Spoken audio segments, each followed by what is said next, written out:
So we're going to talk about section 1.4, which is evaluating. Evaluate means to substitute a given value or a given number for a variable and then simplify. Again, this is review, shouldn't be anything new to you. Remember, when simplifying, you must use the order of operations. Remember, please excuse my dear Aunt Sally. So let's do a couple of example problems here. All right, it says evaluate. If x equals 4 and y equals 5, so they're giving you these values, you're going to substitute in every place that there's an x, you're going to substitute in a 4.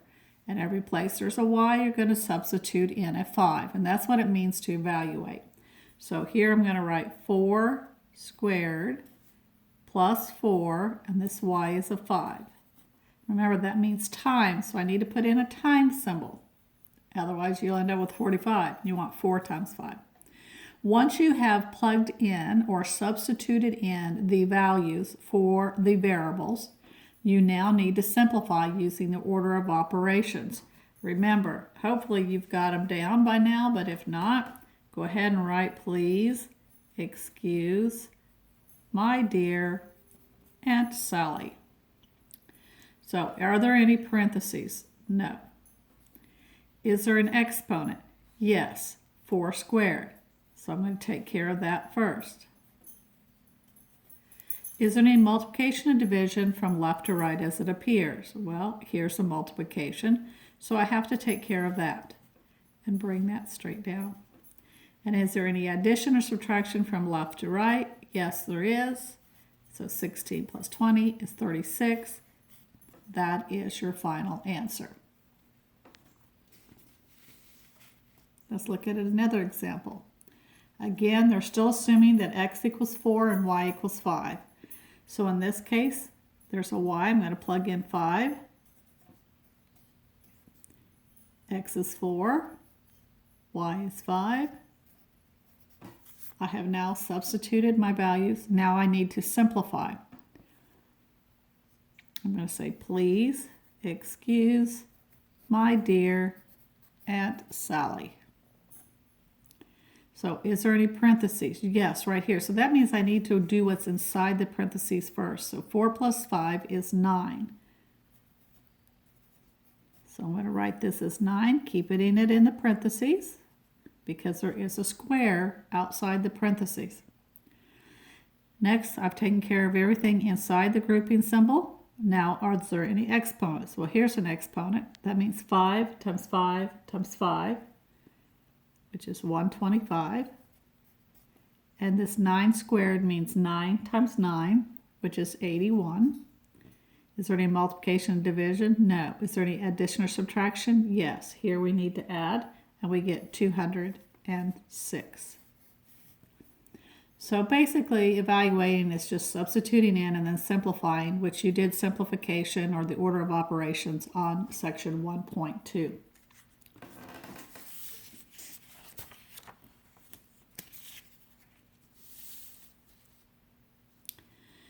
When doing word problems, you should always label your answers, right, with the units. For example, if I said the answer was 4, for what? $4, 4 feet, 4 apples, 4 bananas. You always need to label, okay? So you may have, if you're talking about distance, you may have feet or miles or yards. If you're talking about time, you may have seconds or minutes. So you must label your problems, right? This could be 4 miles. This could be 4 feet. This could be $4. We don't know what it is. This 4 really means nothing until you've put a unit on it. When doing story problems, the answer will be considered incorrect without the appropriate units. So if you just write 4, it is incorrect. All right? If you don't know what the unit is, feet or miles, you can just write 4 units.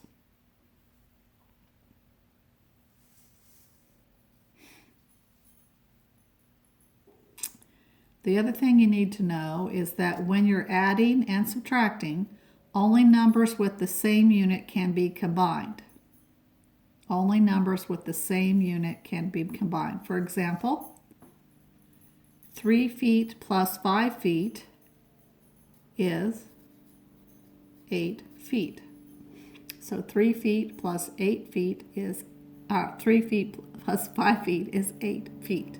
All right. I could not add 3 feet plus 5 inches without converting either inches to feet or feet to inches. So that's the rule. Remember, adding and subtraction, you can't combine. So how many feet or how many inches is in a foot? All right, so we know there's 12 inches, right? 12 inches to 1 feet. Well, if there's 3 feet, then I'm going to take 3 times 12, and I find out that there is 36 inches in 3 feet. So I have to convert this. So now that I've converted this, this now becomes 36 inches plus 5 inches. Now they're in the same units, and I can add them, and I end up with 41 inches. All right? So keep that in mind when adding or subtracting. The units must be the same before you can either add or subtract them.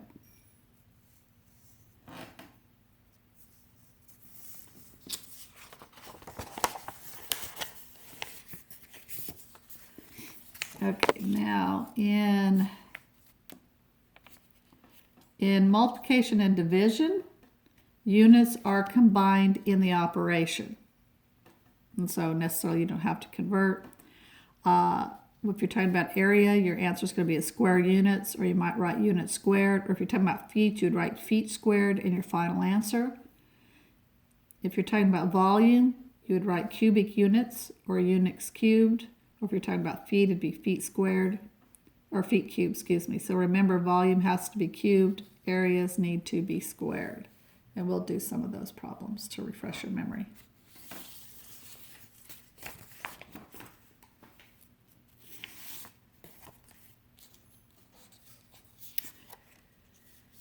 All right.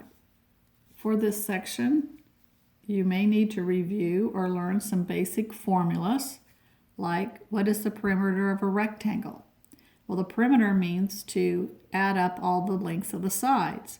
Well, if you talk about a rectangle, right, you have 2 lengths and you have 2 W's. So the perimeter is 2L plus 2W. That's the formula for a perimeter. Now, I think in these exercises, they will give you the formulas, but it's good for you to review and to know some of the formulas. For example, in a square, the perimeter is 4S because in a square, all the sides are the same, right? So it's 4S. The area of a rectangle is length times width times height. The area of a squared is S squared. These are formulas that you've seen before. Perimeter of a circle, which really the correct term is circumference of a circle, which is measuring the distance around the circle, circumference is 2 pi r. All right. The area of a circle is pi r squared. And you can go to the back of your book. There's an appendix that has more area and volume formulas. And in my book, it's page 490. I'm not sure if it's that in the student book, but it is in the back of the appendix. You'll see a chart of a bunch of polygons that will give you the areas, formula for area and volume. So if you don't know them, there's that resource as well.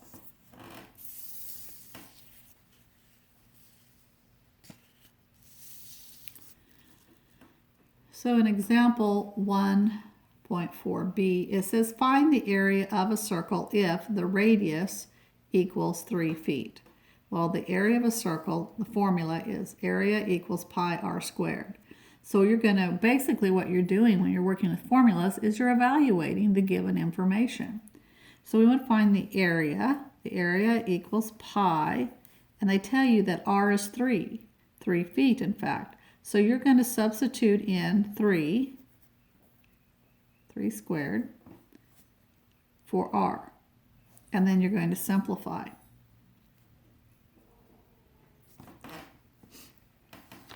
So the first thing is we're going to take 3 times 3, which is 9.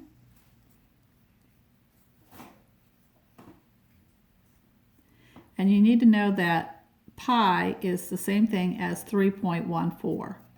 So 3.14 times 9, because this is like considered sort of like it's actually a value, but you can kind of consider it as a sort of like a variable in the sense that next to each other means times. All right, and then you would take 3.14 times 9. You multiply that out, and you're going to get 28.26. Now, is my answer correct? No, because I have to label my answer. We were dealing in feet. So I have to put feet, and since we're talking about area, I have to say feet squared.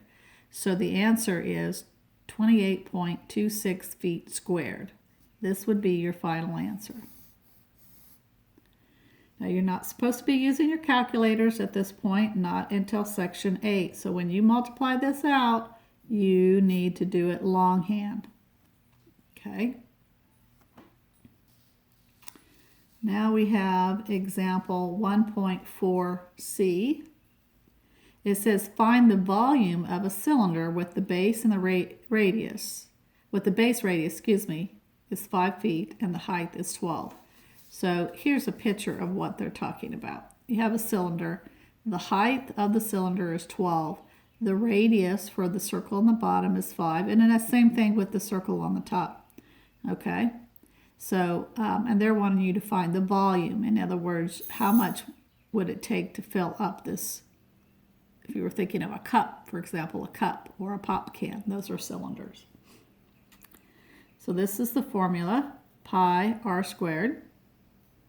Again, plug in your information. Volume equals, pi is 3.14. R squared, well, that would be 5 squared. So I'm going to write 5 squared. And the height is 12. So notice I put them all in parentheses because this indicates times. That's the way I chose to indicate multiplication.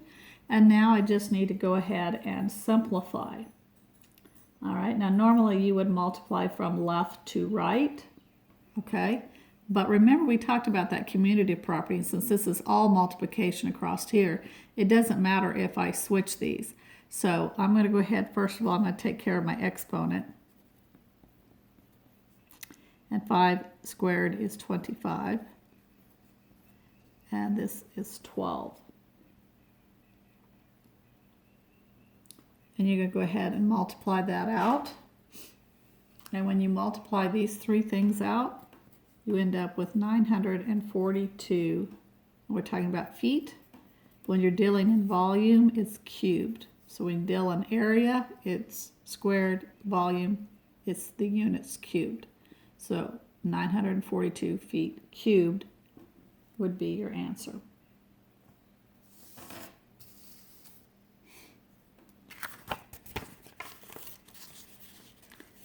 All right, let's move this down.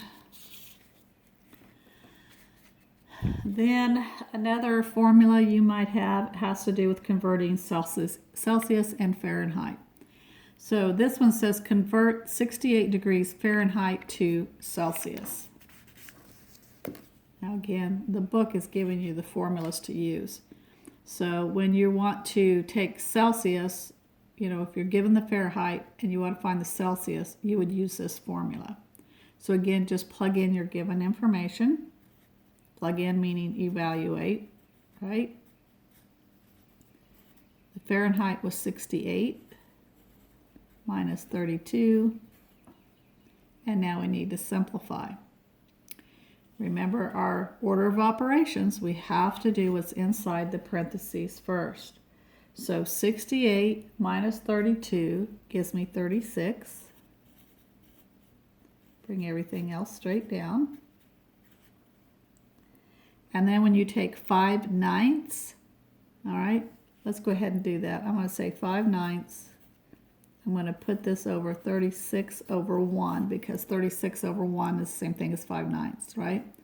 Well, 9 times 4 is 36, right? So I can take that out, and I end up with 5 times 4 is 20, 1 times 1 is 1. So we end up with 20 degrees. What are we talking about? It was Fahrenheit, but we were converting it to Celsius. All right? So again, your answer would be 20 degrees Celsius. That would be your label.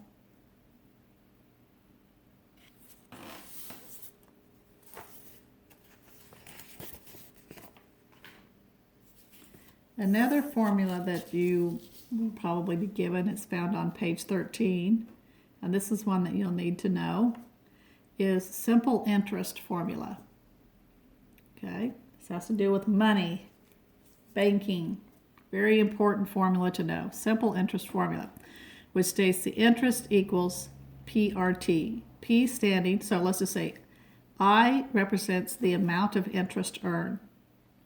So if I was to invest my money, okay, and let someone use my money, they're going to pay me an interest rate. They're going to pay me to use my money, okay?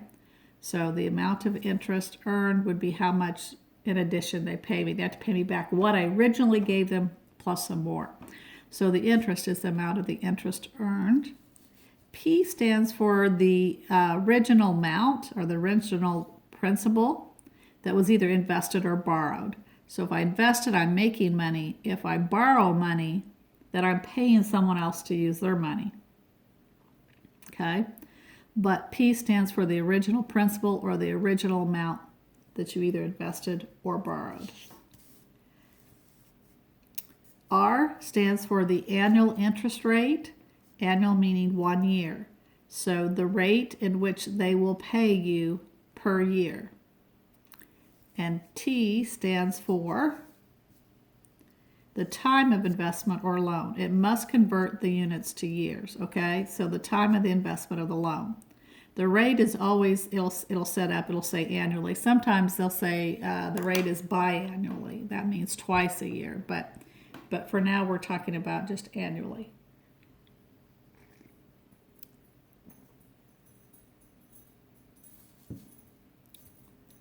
And so you're going to be given certain information, you've got to plug it in and solve. And so here's a particular example. This is on page 14 of your book. Here's the formula. Interest equals principal times the rate times the time, PRT. Okay. And let me read page 14 for you, the problem.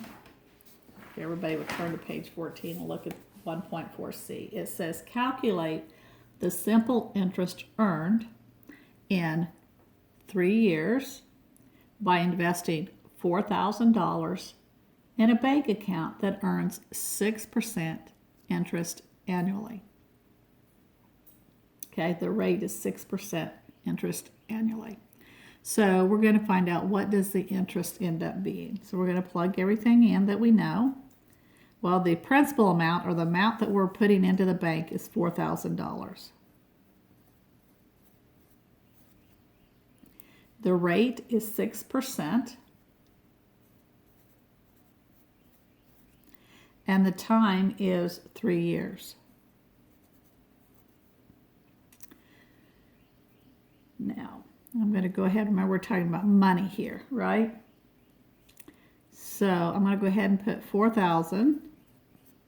I'm going to convert the percent to a decimal. That means you drop the percent, you move your decimal point to the right 2 places, and you get 0.06. I'm assuming you already know how to convert percents to decimals. That's something you learned previously. If you don't remember, then I would suggest you take some time in reviewing percents. Now we'll go ahead and multiply this out. 4,000 times 0.06 times 3. And we end up with $720 is the interest.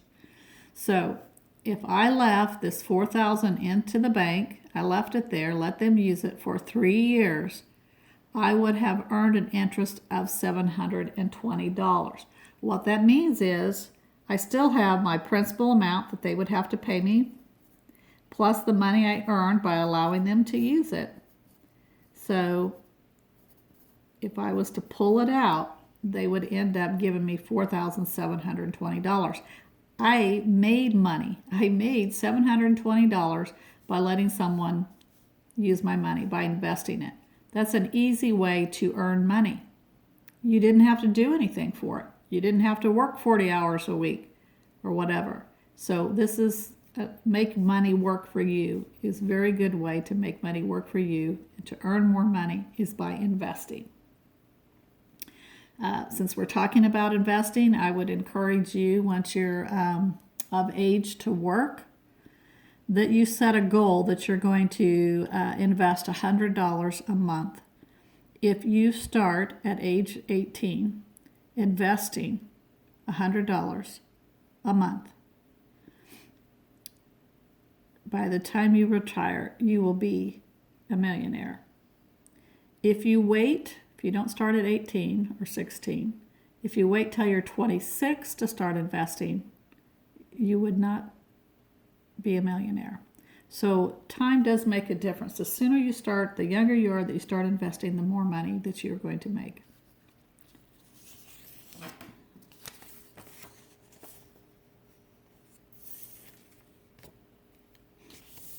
Another formula that they will be talking to you about is the distance formula for a uniform linear motion. Distance formula is the distance equals the rate times the time. Okay? So on page 14, again, if you look under the distance formula sections, they talk about miles per hour. That's MPH stands for miles per hour. Okay? Which is basically the units divided by the time. Miles, this division bar is the per, miles per hour. So you may see it written like this, it may be written out, or it may say miles per hour. Okay, but what it represents is however many units traveled per time. So if I said a car was traveling 70 miles per hour, then that means for every hour, the car went 70 miles. If I drove 2 hours, then that means I drove 140 miles. This is the speed at which I'm going. In 2 hours, I would have traveled 140 miles. Okay, so we'll travel 70 miles per hour. So the rate times the time. Okay, the rate is how fast you're traveling, miles per hour. The time is how many hours. So again, I had told you that if I was going 70 miles per hour, right? 70 miles per hour, and I was in the car driving for 2 hours, right? Then the total distance I would have traveled was 140 miles.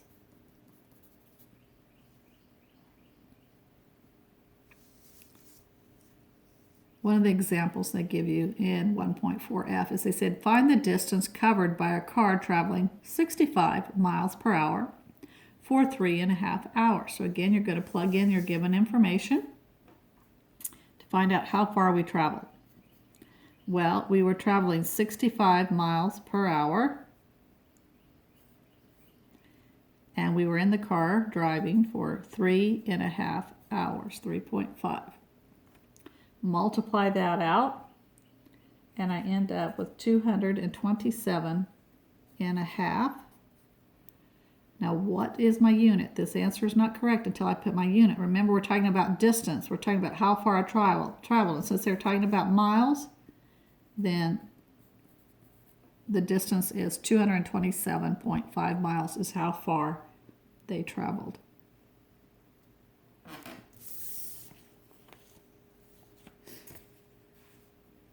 All right, I want to do a couple of more problems that are not in the book. So if you would turn and look at page 15, problem number 15. We're looking at the exercise problems. Problem number 15. It says find the simple interest and round to the nearest cent. So simple interest, we're going to be using what? The interest equals principal rate times time. They tell you that the principal was $925, the rate was 13%, and the time is 1 month. So I'm going to plug in what I know. Excuse me. All right, so the interest, the principal amount was $925. The rate was 13%. And then I need to do the time. Well, remember that with simple interest, the time has to do annually. They're talking about annually. Well, this is 1 month. If this had been 1 year, you'd put in a 1. But since it's 1 month, you have to convert this units into a year. So let me ask you, all right, how many months are in 1 year? 12, right? There's 12 months in 1 year. So if I only have 1 month that I'm talking about, then I'm talking about just 1 month per year. 1 month, remember this means per year. So 1/12 is how I would represent this in years. Okay? So I'm going to end up putting 1/12 here. And that's why I wanted to show you that, because we talked about it being annually and you had to convert it. All right. Remember, you're going to convert your percent to a decimal. So you're going to drop the percent, move your decimal over 2 places to the left. And now all you need to do is multiply. When you multiply, you end up, you take this times this, you end up with 120.25 times 1/12, and then you multiply that, and you end up with, if you're rounding to the nearest, we're talking about money, so I'm going to go ahead and label it with the $sign. So we end up with interest was $10.02.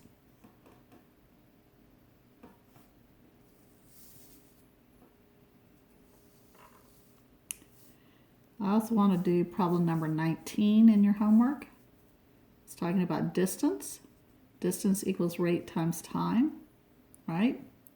So the distance equals, the rate was 4 miles per hour, and the time is 0.5 days. So what we're going to do is we're going to convert this to hours, because remember, this is miles per hour. So I want to convert this to hours as well, not days. So this is a half a day. So let me ask you, how many hours are in 1 day? Well, there's 24 hours in 1 day. If this took me a half of a day, what is half of 24? 12. So basically, a half a day is 12 hours. So I want to, again, convert this to hours since this is in miles per hour. So this would be 4 times 12 instead of the 0.5. And when you take the 4 times 12, you end up with 48. And we're talking about distance. We're talking about miles. So we went 48 miles. Remember, your answer is incorrect unless you put in the units there. So we went 48 miles. So keep that in mind. If the rate is in miles per hour, then you need to have your time in the hours unit. All right. Since we're talking about the interest rate is annually, then you've got to have your time written in the year, the form of the year. So just wanted to note that. Let's do one more. See if I can get my paper to move for me. All right. Let's look at number 20. Here we have 128 miles per hour, and we have minutes. So 128 miles per hour. My time is in minutes, and I need it in the hour form. So again, how many minutes is in 1 hour? 60. Is that correct? 60 minutes in 1 hour. So think about this. If you had a clock, just help you think this out. We divide that clock into fourths, right? This first time, this is 15 minutes, 15 minutes, 15 minutes, 15 minutes, right? That all makes an hour. There's 4 15 minutes in an hour. Does that make sense? So what you could do is you could take 60 divided by 15 and you end up with 0.25.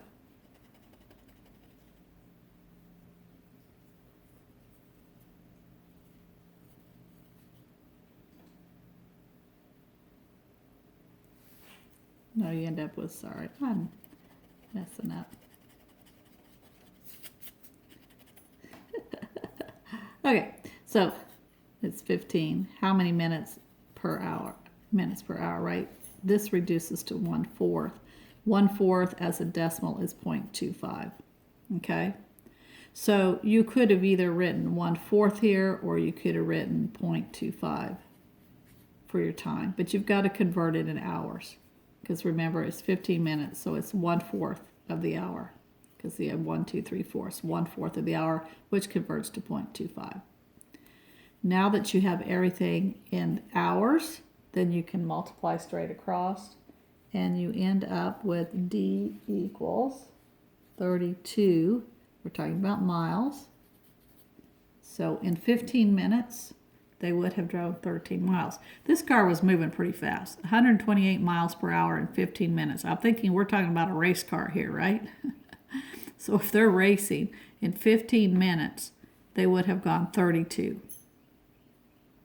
In an hour, in fact, if you took this times 4, you would get the 128, right? All right, so again, you will be doing your